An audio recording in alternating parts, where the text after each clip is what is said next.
beauties, and welcome to my channel. Today I am doing my labor and delivery story. Finally. This video is so overdue, so overdue. Why? Because I have a newborn and I am just living in the moment, enjoying every second, minute, hour with my daughter. It is this journey, man. It has been so rewarding and so awesome to me, because just being able to carry her for 9 whole months and then being able to give birth to her, and now seeing her from a little bitty, you okay, mommy? Hold on. And I'm back. She's good. So I'm just seeing her from a little bitty seed, and now she is here in the flesh. It is amazing. It is amazing. It is amazing. It is so amazing. And I am so such a joy to be a mother. This new experience, this new reality is amazing. I am just, you God, thank you, God. It is, yeah. I almost start crying, so I'm about to just finish this video. So this video is going to be for my keepsake, and of course to encourage or inspire somebody out there who wants to experience a natural childbirth. She is now 1 month. Like I said, I wanted to get this video out when she was 2 weeks, but just enjoying every second, again, every moment, every all right, moving on. So where can I start? So this video won't be that long. Got it. All right. So on Friday, August the 19th, 2016, I had my non-stress test appointment, which was non-stress test number 13. Well, let me take you back a little bit. So the week before, I had my last high-risk appointment with my high-risk doctor. And in that appointment, she was saying how it is better to get the baby to come out, because the baby she was growth restricted at that point. Now she was growing, she just wasn't growing at the rate they wanted her to grow. So at her gestational age, she wasn't growing as she should have been, but she was growing. So when she told me that it's better to get an induction and this and that, I'm like, I don't want an induction. No, not at all. And I'm not going to get one. That was my mindset, because I had a plan and I wanted to stick to that plan. And also I honestly wanted to experience motherhood in the most raw way possible, in the way that God intended it to be. He orchestrated that whole experience. He was the engineer for this whole experience, and I wanted to, please let me experience it how it's intended for me to experience it. And that was my mindset. So she was like, well, we talked for a very long time, and she understood where I was coming from, and I kind of understood where she was coming from that doctor's point of view, but in my mind, I was just like, no.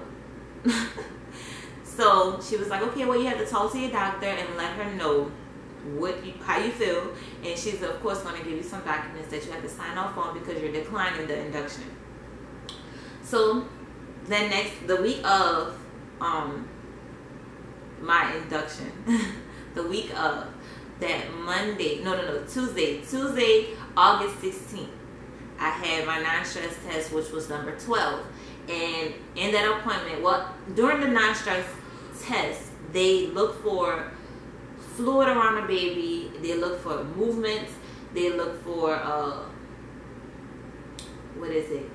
Well, the very first thing they do is check the heart rate. The heart rate has to hit accelerations, and it has to be big accelerations, especially while the baby was in 38 weeks gestational age. So they wanted the accelerations to be big, and my baby wasn't having that many big accelerations. She was having some, but not as many as she should have been. So once that isn't a good sign, they go to doing an ultrasound. And in the ultrasound, they look for fluid around the baby, they look for movements and, you know, just different things. And that's like a reassurance to them if the heart rate machine is not a good sign. So she told me, she said, well, the baby isn't looking good today. And of course I told her I don't want to get an induction. And she asked why, and I explained to her why I felt as if I shouldn't get one. So she told me, she said, well, I'm gonna call you in tomorrow to see if you have a change of mind. And she did. And of course I didn't have a change of mind. I was just like, I'm not with it. I don't want to do it. And she was like, well, okay, I'm not gonna turn you away. I'm not gonna, I'm gonna continue to be your doctor, and I'm gonna continue to look after this baby.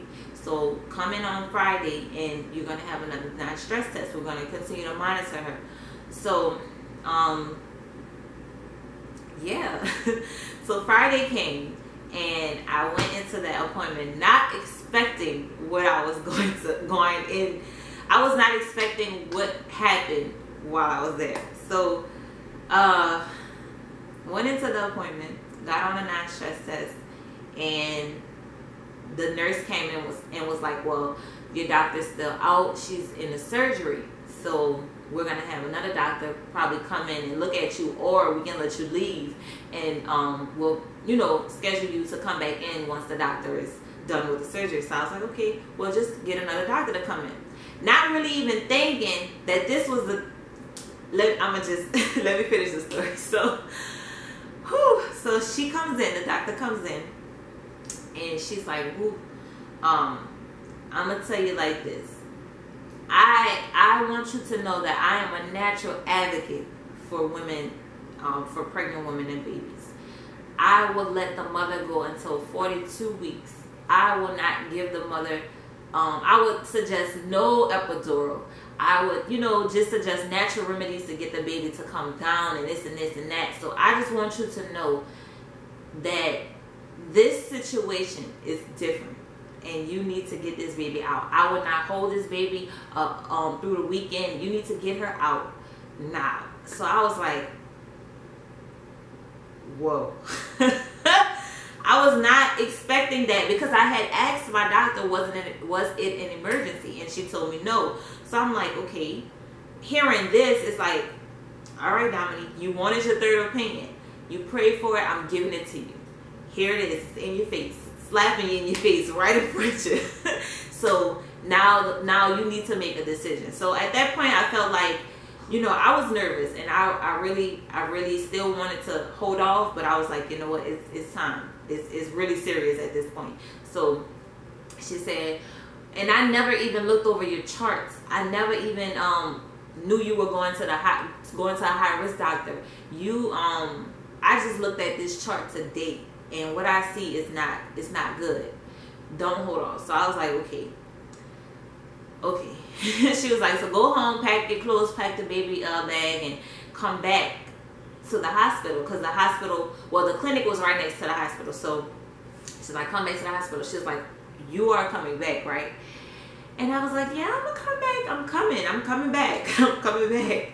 So I left out that clinic, and I was like, whoa, wow. I was feeling so many different emotions, like, wow, all over the place. Discombobulated head, all this way and that way. It's just like, it was so unexpected, and that's what, it threw me off a little bit. So I called my boyfriend, told him, and I had to really explain to him, because he was totally behind me. Whatever decision I wanted to make, he was behind me. And even through this, he still was behind me, but he wanted to know, and I had to really explain to him and get him to understand, look, this is the third opinion that I wanted, so we're gonna go with this. So he was like, okay, cool, I'm gonna come to the hospital as soon as I can. So I get home. Of course, before I get home, I had to call my dad, I had to call my grandmother, my nanny, my god sister, my support system, and I had to let them know what was going on and what was about to take place. So get home, and I'm still all over the place. I'm like, oh, let me take a picture. This is the last day I'm going to be pregnant. Let me do this and let me do that. I wanted to do like a bathtub photo shoot. Tried to do that. That was kind of bootleg.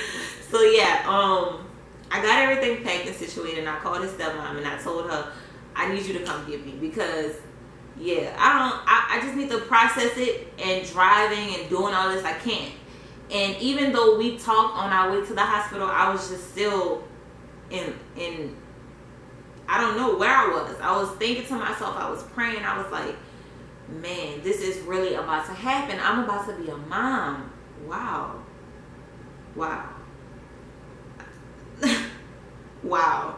So I kind of gathered myself together, and I was like, okay, we can do this. We can do this. Baby and I, we are doing this. Okay. Finally get in the hospital. And we get checked in, and we got into the room, and I put on this ugly robe, and it was really sitting in on me. Now I'm like, okay, reality is really sitting in. It's really sitting in. So anyway, on to what we are here for. So this was what happened during my labor process in the hospital.